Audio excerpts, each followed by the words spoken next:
Videospēles ir labs hobijs. Jebkurš hobijs, kas tev dod prieku, ir labs hobijs.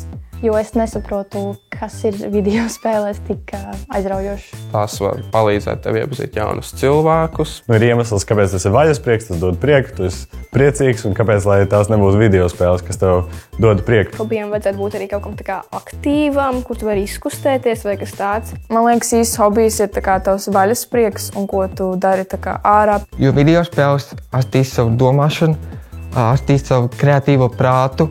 Tas var traucēt mācībām, vai arī tu esi atkarīgs paliec no tām videospēlēm. Attīsta radošo domāšanu, varbūt kaut kā iziet no situācijas, kā rīkoties pareizi.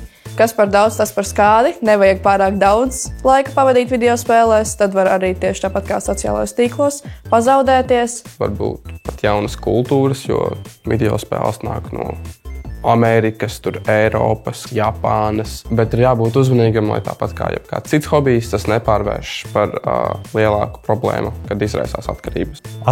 Kā kur videospēle, protams.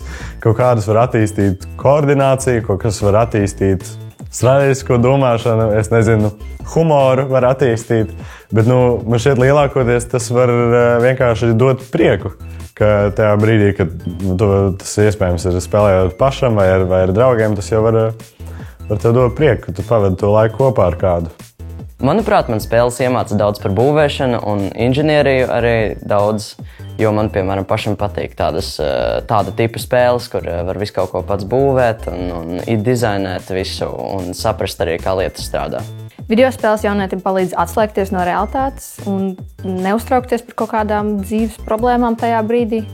Es domāju, ka ar videospēlēm var arī nopelnīt, kad tu spēlē videospēles un to tiešraidē rāda pasaulē, un no tā var iegūt naudu, kā arī var testēt videospēles. Ir ļoti daudz arī tagad populāri streameri, kuri rāda citiem, kā viņi spēlē videospēles vai tie paši youtuberi. Piekrīti, nepiekrīti? Raksti komentārā.